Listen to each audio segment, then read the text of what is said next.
فأعوذ بالله من الشيطان الرجيم بسم الله الرحمن الرحيم وكذلك جعلناكم أمة وسطا لتكونوا شهداء على الناس صدق الله العظيم রাবেতাতুল ওয়াইজিন বাংলাদেশের উদ্যোগে আয়োজিত আজকের অত্যন্ত সময়োপযোগী উম্মতের বিশুদ্ধ আকীদার হেফাজত ও বর্তমান প্রেক্ষাপট শীর্ষক আলোচনা সভায় উপস্থিত সম্মানিত সভাপতি, বর্তমান বাংলাদেশের অন্যতম উম্মতের রাহবার আলোচক আমার বড় ভাই মুহতারামুল মাকাম হযরত মাওলানা আব্দুল বাসিত খান হাফিজাহুল্লাহ, উপস্থিত আমার শাইখ ও মুর্শিদ হযরত দেওয়ানার পীর সাহেব দামাত বারাকাতুহুম, উপস্থিত রয়েছেন রাবেতাতুল ওয়াইজিন বাংলাদেশের সম্মানিত উপদেষ্টা বন্ধুবর হযরত মাওলানা খালেদ সাইফুল্লাহ আইয়ুবী, মহাসচিব বন্ধুবর হযরত মাওলানা হাসান জামিল হাফিজাহুমুল্লাহ সহ দিগার অন্যান্য উলামায়ে কেরাম। আমি আজকের এই মজলিসে কিছুটা নিজের পক্ষ থেকে কিছু বিষয়ে জবানবন্দি দেওয়ার গরজ অনুভব করতেছি। আপনারা জানেন জবানবন্দি কে দেয়, কোথায় দেয়। জবানবন্দি পরিভাষাটা ব্যবহার হয় যখন কোনো ব্যক্তি আদালতের কাঠগড়ায় দাঁড়িয়ে বিচারকের সামনে বক্তব্য দেয়, তখন সেটাকে জবানবন্দি বলা হয়।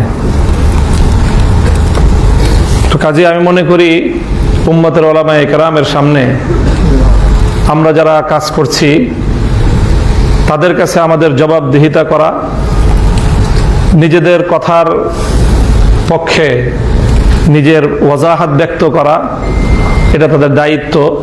সেই জায়গা থেকে আমি জবানবন্দি দিচ্ছি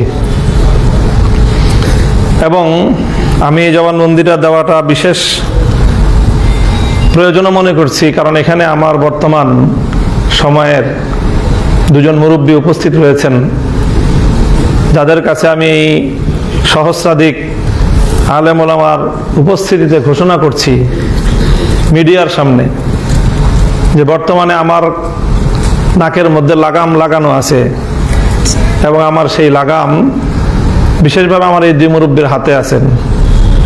একজন আমার আব্বাজান শাইখুল হাদিস রহমতুল্লাহ আলাইহি রফাতের পর আমাদের পারিবারিক অভিভাবক, আমার এদারার অভিভাবক, আমার জিম্মাদার, আমার ব্রাদারে মোহতারাম হযরত আল্লামা মাওলানা মাহফুজুল হক হাফিজাহুল্লাহ, এবং আরেকজন আমার ইসলাহি মুরব্বী, আমার শাইখ ও মুর্শিদ হযরত দেওয়ানার হযরত হাফিজাহুল্লাহ।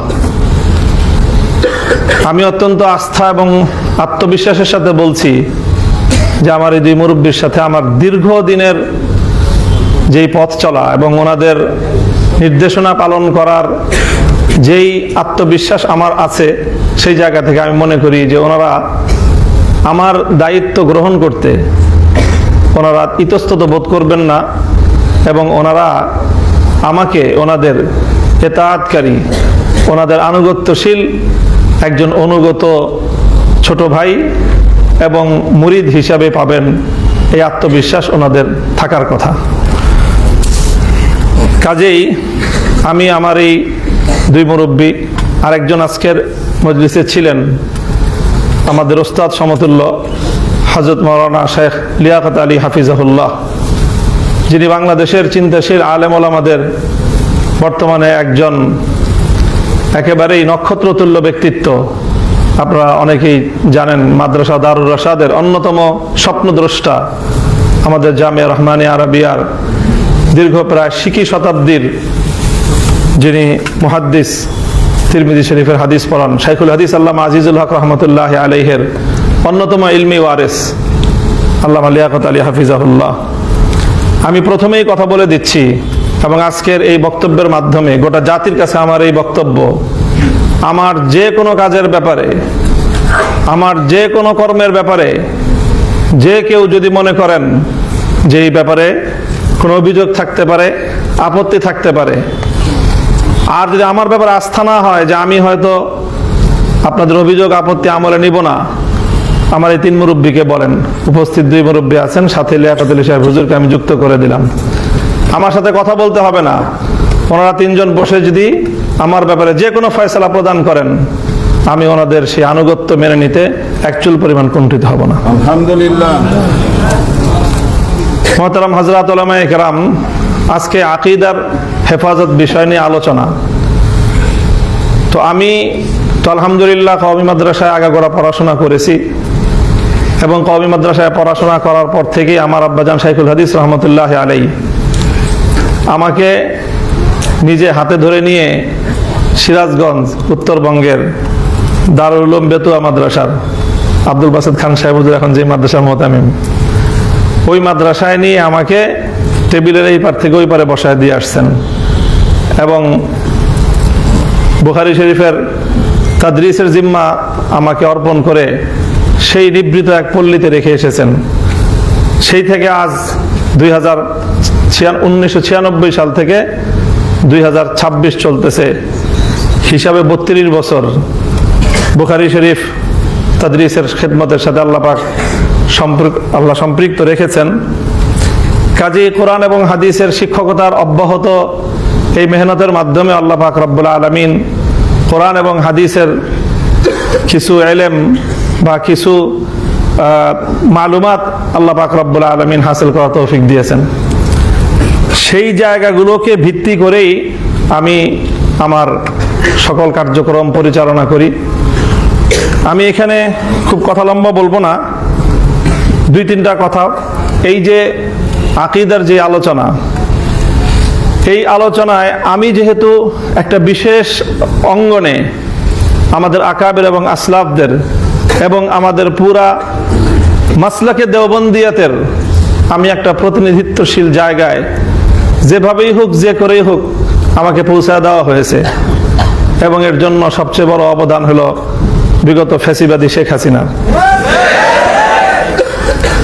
তো সেই জায়গায় যেহেতু যে কোনোভাবে আমাকে উপনীত করে দেওয়া হয়েছে, এই জন্য আমাকে আমার সেই জায়গার অবস্থা বিবেচনা করে আমাকে কথাবার্তা বলতে হয়, কাজকর্ম করতে হয়, মিডিয়াকে ফেস করতে হয়, জাতীয় এবং আন্তর্জাতিক গণমাধ্যমকে আমার ফেস করেই কথাবার্তা বলতে হয়। সেই জন্য অনেক শব্দ, অনেক ভাষা, অনেক কথা আপনারা বলেন, সেটার প্রতি আমার সমর্থন থাকলেও অনেক সময় সেই সীমাবদ্ধতার কারণে আমরা বলি না।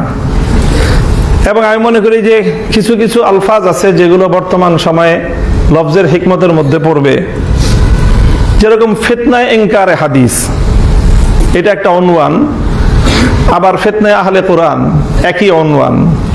আমি মনে করি ফিতনায়ে আহলে কোরআন বলার চেয়ে ফিতনায়ে ইনকারে হাদিস বলাটা বেশি হিকমতপূর্ণ হবে।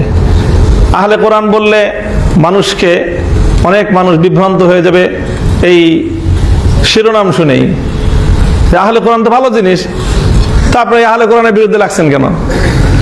তো তারা আসলে আহলে কোরআন না, তাদের প্রকৃত পরিচয় তারা মুনকিরিনে হাদিস।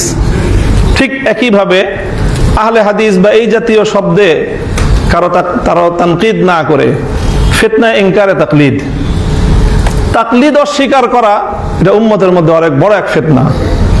হাদিস অস্বীকার করা যেরকম এক বড় ফিতনা, তাকলিদ ইনকার করাটাও এটা উম্মতের 1300 বছরের তাওয়ারুসের এক ইনকার করার ফিতনা। এই 2টা শব্দের প্রতি আমার একটা থাকলো, উলামায়ে কেরাম এটা নিয়ে ফিকির করবেন। আমি এখন আরেকটা বিষয় ওয়াজাহাত করতে চাই। যেহেতু আমি উম্মতের উলামায়ে কেরামের পক্ষ থেকে প্রতিনিধিত্বশীল জায়গায় বসে রাজনৈতিক কার্যক্রম পরিচালনা করছি, এই জন্য রাজনীতি নিয়ে আমার একেবারে যে পড়াশোনা, পর্যালোচনা, পর্যবেক্ষণ নাই, এরকম আমি আমাকে নিজেকে মনে করি না।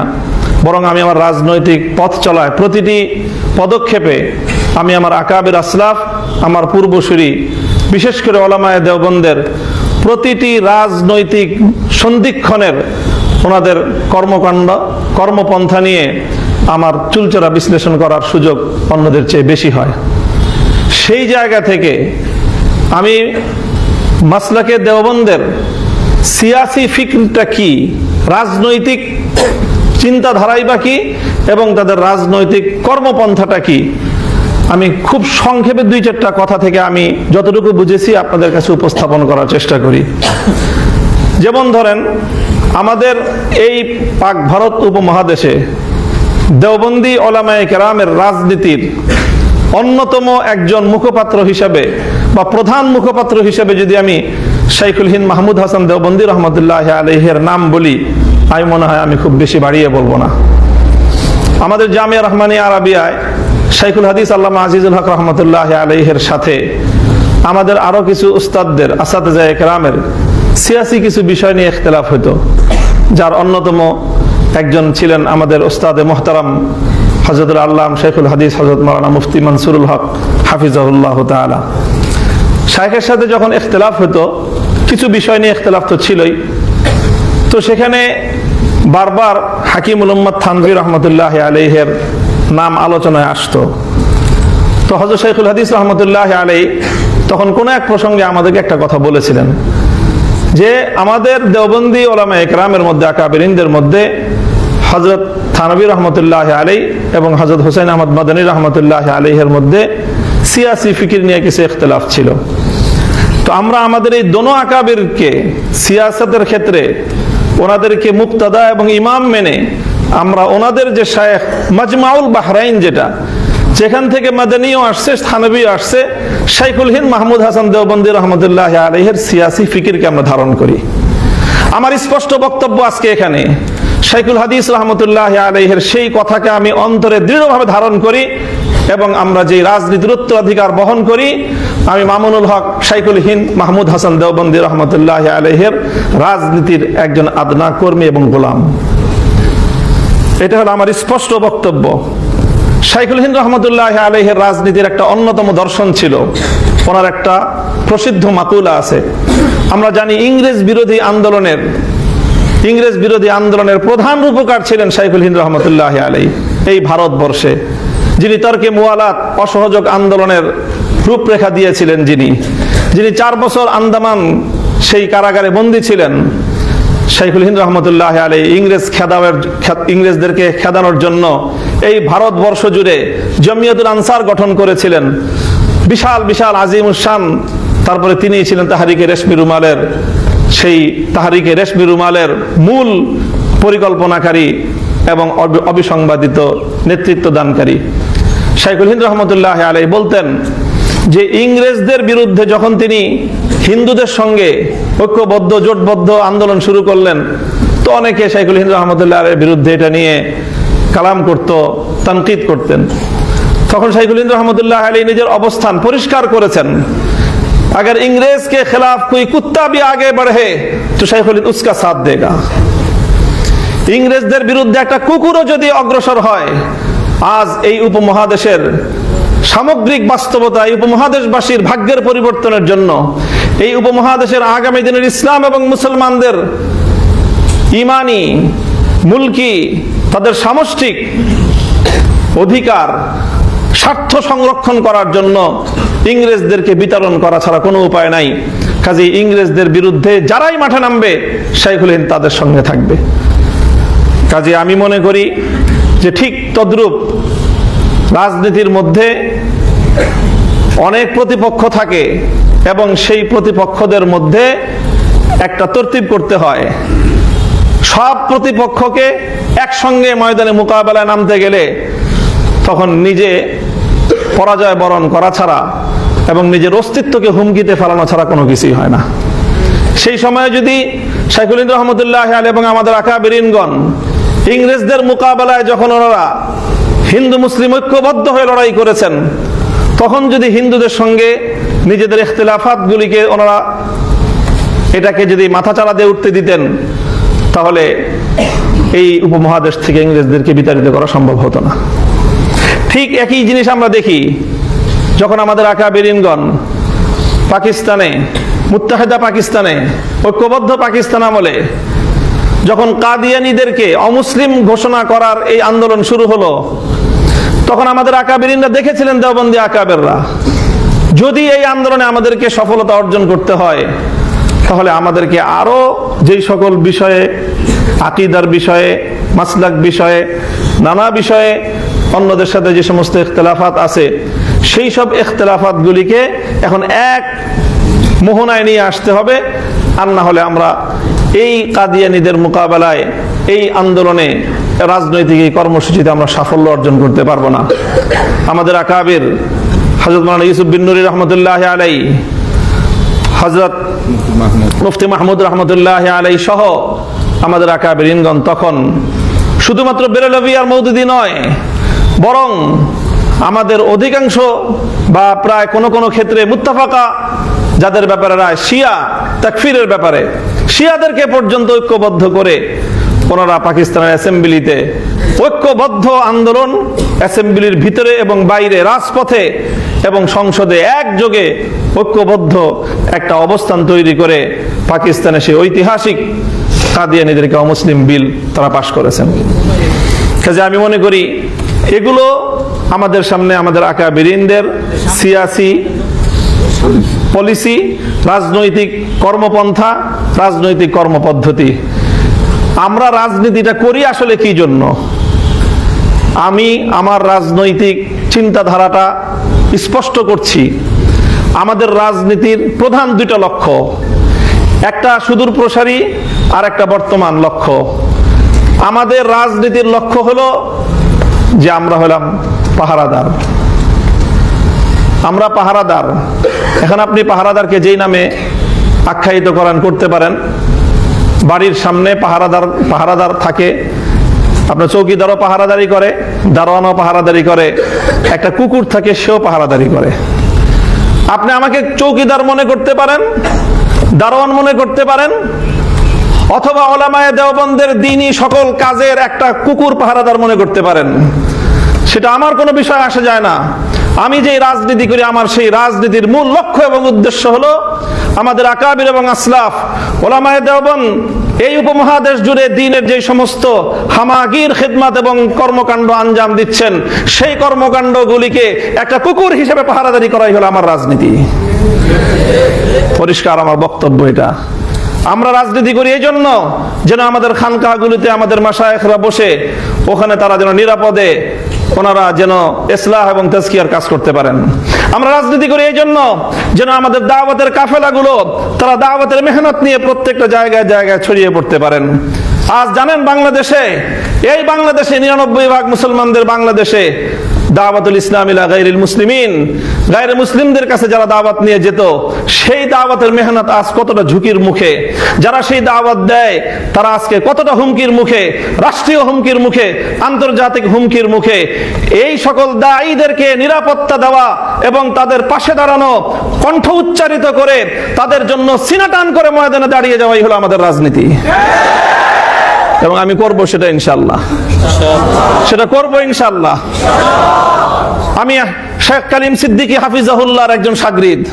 আমি ভারত গিয়েছি শুধুমাত্র হযরতের সোহবত ওঠানোর জন্য, দেখার জন্য যে হযরত সেই ভারতে থেকে কিভাবে সেখানে গায়রে মুসলিমদের মধ্যে দ্বীনের দাওয়াত দিচ্ছেন। আজ জানেন কালিম সিদ্দিকী হাফিজাহুল্লাহ আজকে ভারতের কারাগারে বন্দী। ওনার বিরুদ্ধে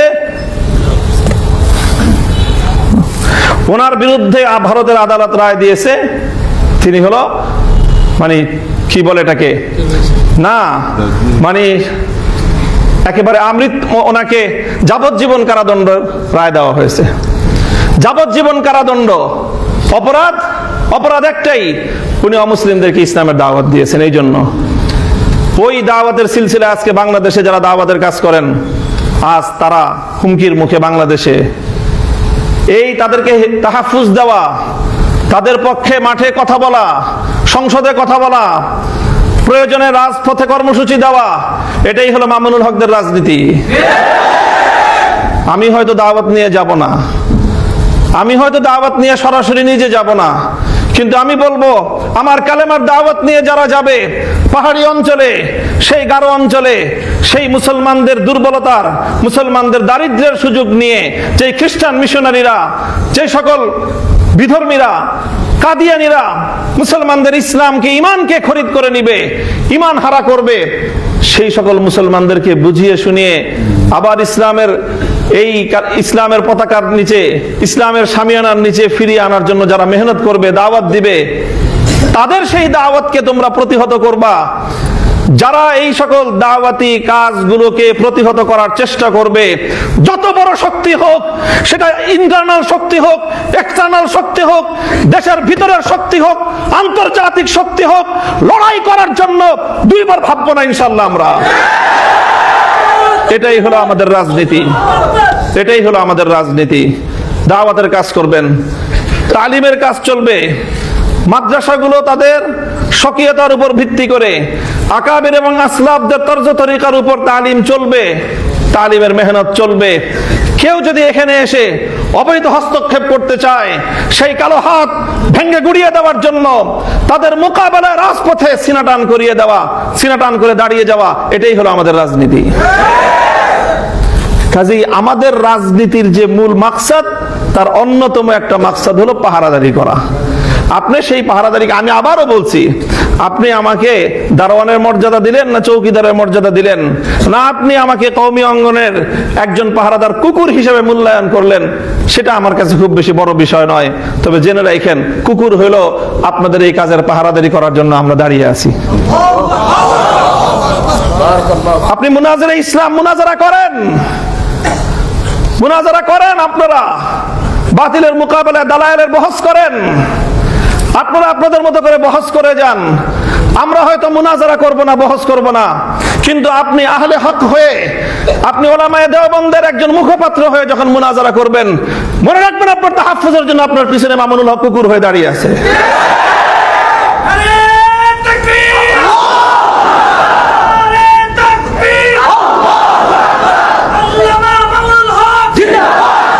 এটা হলো আমাদের রাজনীতি, এটা হলো আমাদের রাজনীতির খুব নিগুড় রহস্য, মৌলিক কথা। কাজেই আমাকে এই রাজনীতি করতে হলে, আমাকে লড়াই করতে হলে, আমাকে কখনো সরকারের বিরুদ্ধে লড়তে হয়, কখনো আমাকে আন্তর্জাতিক শক্তির বিরুদ্ধে লড়তে হয়। কাজেই আমাকে আমার রাজপথের একটা শক্তি নিয়ে আমাকে ময়দানে টিকে থাকতে হবে। যদি আপনার পাহারাদার যদি বাড়ির গেটে না থাকে, ঘরের ভিতরে আপনি মূল্যবান সোনাদানা নিয়ে, অনেক মূল্যবান জীবনযাপন নিয়ে, আপনি আপনার পরিবার পরিজন নিয়ে, আপনি আপনার কলিজার টুকরা সন্তানদেরকে নিয়ে আপনি ঘরের মধ্যে নিরাপদ থাকতে পারবেন না। হয়তো আপনার পরিবারের ভিতরে যারা আছেন, ঘরের ভিতরে আপনারা যারা আছেন, তাদের তুলনায় আপনার পাহারাদারের মূল্য অনেক কম হতে পারে, কুকুরটার মূল্য অনেক কম হতে পারে, কিন্তু মনে রাখেন, ওই বাড়িদের দরজায় যদি কুকুরটা না থাকে, ঘরের ভিতরে আপনি নিরাপদ থাকতে পারবেন না। আমাদেরকে আঘাত করেন না, আমাদেরকে দুর্বল করে দিয়েন না, নিরাপদ থাকতে পারবেন না ভিতরে আপনারা। আমি তো বললাম আজকে দাঁড়ান, কে আছেন এই দাওয়াতুল মুসলিম গায়রুল মুসলিমিনের মধ্যে দায়ীদের পিছনে দাঁড়িয়ে রাষ্ট্রের বিরুদ্ধে লড়াই করার জন্য হিম্মত নিয়ে মাঠে নামবেন? কে আছেন? আসেন, আমরা আসবো। আমি ঘোষণা দিয়ে যাচ্ছি আপনাদের কাছে, এটা নিয়ে যদি সামনে আমাদেরকে আরো বড় কোনো পদক্ষেপ নিতে হয়, যদি সরকারের বিরুদ্ধে এটার জন্য রুখে দাঁড়াতে হয়, আমরা রুখে দাঁড়াবো ইনশাআল্লাহ। কাজে আমাদেরকে দুর্বল করে দিলে আখেরে আমরা সবাই ক্ষতিগ্রস্ত হব। আমার আখেরি কথা, মুহতারাম হাজিরিন, দেখেন এখন একটা রাজনৈতিক বড় ধরনের একটা ইস্যু আছে এখন রাজনীতির। আমাদের বাংলাদেশে, আমাদের এই উপমহাদেশের 250 বছর, 1753 সাল থেকে বা 1757 সাল থেকে আজ 2026 সাল, প্রায় 350 বছরের রাজনীতি। আমাদের আকাবের উলামায়ে কেরামের ত্যাগ, কোরবানি, নজরানা, জিহাদ, অনেক রক্ত, অনেক জীবন, এই অনেক কিছুর বিনিময়ে আমাদের বড়দের একটা বড় অর্জন ছিল, বড় একটা অর্জন ছিল। সেই অর্জন হলো 1947 সালে মুসলমানদের জন্য আলাদা ভূখণ্ড অর্জন। এমন একটা ভূখণ্ড, যে ভূখণ্ডে ইসলামী নিজাম হবে, নিজামে ইসলাম, শরিয়াতে ইসলাম বাস্তবায়ন হবে। এই অঙ্গীকারের ভিত্তিতে 1947 সালে মুসলমানদের জন্য আলাদা একটা রাষ্ট্রের অভ্যুদয় এটা হলো আমাদের 350 বছরের আমাদের পূর্বসূরি আকাবের ওলামায়ে কেরামের রাজনৈতিক সর্ববৃহৎ অর্জন। এটা আমার পর্যবেক্ষণ, অন্য কেউ দ্বিমত করতে পারেন। সেই 47-এর বিষয় নিয়ে আমাদের মহান দুই আকাবিরের মধ্যে নজরিয়াতি ইখতিলাফ ছিল। হযরত মাদানী রহমতুল্লাহ আলাই তখন ভারতবর্ষ জুড়ে মুসলমানদের নিরাপত্তার স্বার্থে তিনি ওইভাবে দেশটার বিভক্তি চান নাই, এই কথা সব আমরা জানি। কিন্তু যখন দেশ বিভক্ত হয়ে গিয়েছে তখন হযরত মাদানী রহমতুল্লাহ আলাইহির মওকিফ এটাই ছিল যে ঝগড়াঝাটি করে দুই মসজিদ বানানো ঠিক না, কিন্তু যদি মসজিদ দুইটা হয়ে যায়, মসজিদ যদি দুইটা হয়ে যায় তখন কি করবেন? দোনো মসজিদকে আবাদ করা, দোনো মসজিদের মধ্যে নামাজ কায়েম রাখা, এটাই হলো মুসলমানদের দায়িত্ব। হযরত মাদানী রাহমাতুল্লাহর কথা এটাই ছিল 47-এর পরে। মুসলমানদের জন্য যখন আলাদা আবাসভূমি হয়ে গেছে, এখন সর্বশক্তি নিয়োগ করে ওই মুসলমানদের দেশে কিভাবে ইসলাম কায়েম করা যায়, কিভাবে নিজামে ইসলাম বাস্তবায়ন করা যায়, সেটাই থানভী রহমতুল্লাহ আলাইহির অনুসারীদেরও মেহনত, সেটা মাদানী রহমতুল্লাহর শাগরিদদের অভিন্ন মেহনত। 47-এর পরে আর কোনো ইখতিলাফ নাই। আমাদের এই অর্জন 47-এর মুসলমানদের জন্য ইসলামের নামে আলাদা ভূখণ্ড হবে, সেই অর্জনকে 1972-এর ভারতে আধিপত্যবাদ দিয়ে সেটাকে গলা টিপে হত্যা করার চেষ্টা করা হয়েছিল বিগত 54 বছর পর্যন্ত।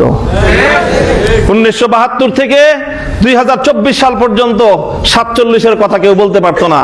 47 এটা একটা বাংলাদেশে নিষিদ্ধ বিষয় হয়ে দাঁড়িয়েছিল।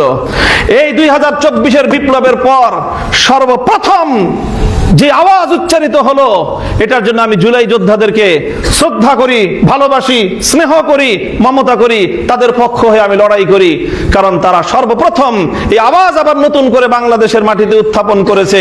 আগামীর বাংলাদেশ হবে 47, 71 এবং 24-এর ভিত্তিতে।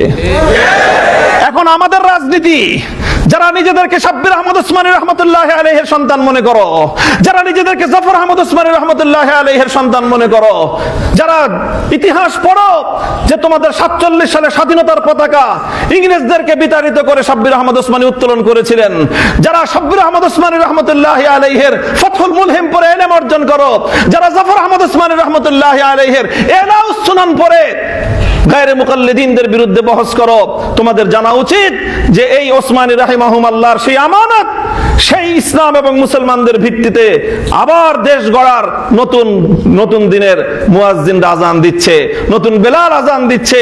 এই আযানে যদি আমরা সাড়া দিতে না পারি, ইতিহাসের দায় থেকে আমরা মুক্ত হতে পারবো না।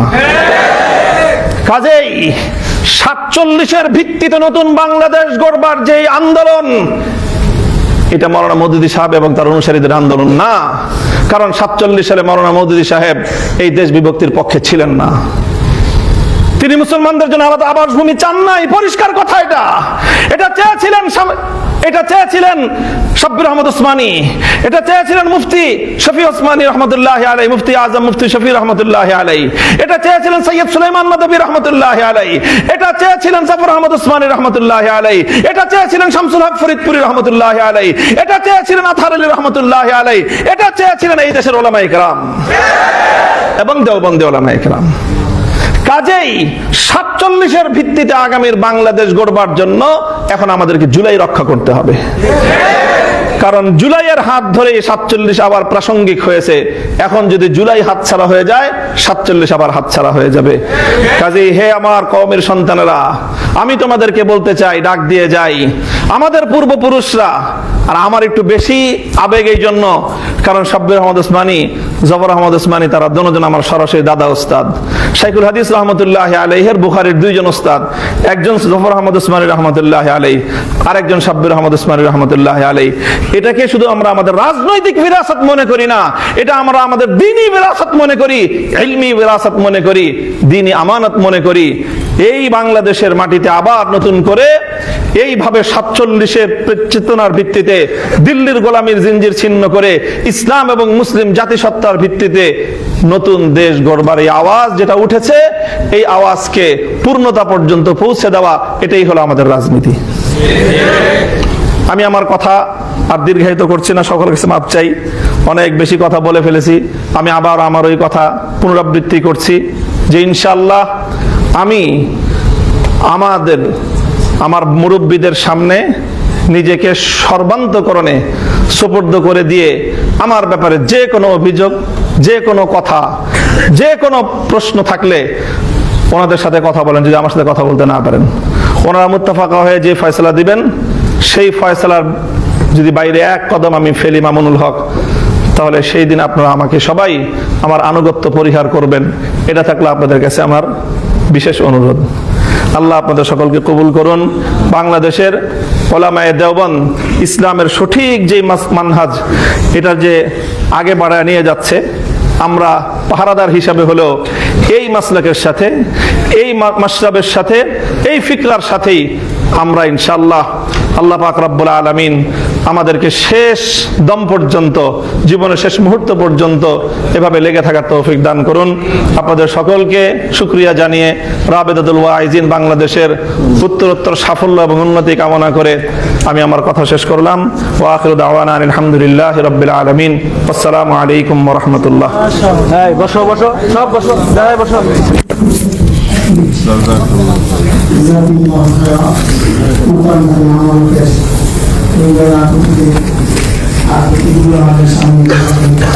আশা করি অনেক প্রশ্নের জবাব আমরা পেয়েছি। আমরা আমাদের একেবারেই শেষ মুহূর্তে আছি। এখন আমাদের আজকের প্রোগ্রামের সমাপ্তি ঘোষণা করবেন রাবেতার দুর্দিনের কান্ডারি, রাবেতার মুহতারাম সভাপতি হযরতুল আল্লাম শেখ আব্দুল বাসিত খান সিরাজি হাফিজাহুল্লাহ। হযরত সমাপ্তি ঘোষণার পরই আমি আমাদের দেওয়ান হযরতকে সংক্ষিপ্ত দোয়ার মাধ্যমে আজকের প্রোগ্রাম শেষ করার অনুরোধ রাখবো।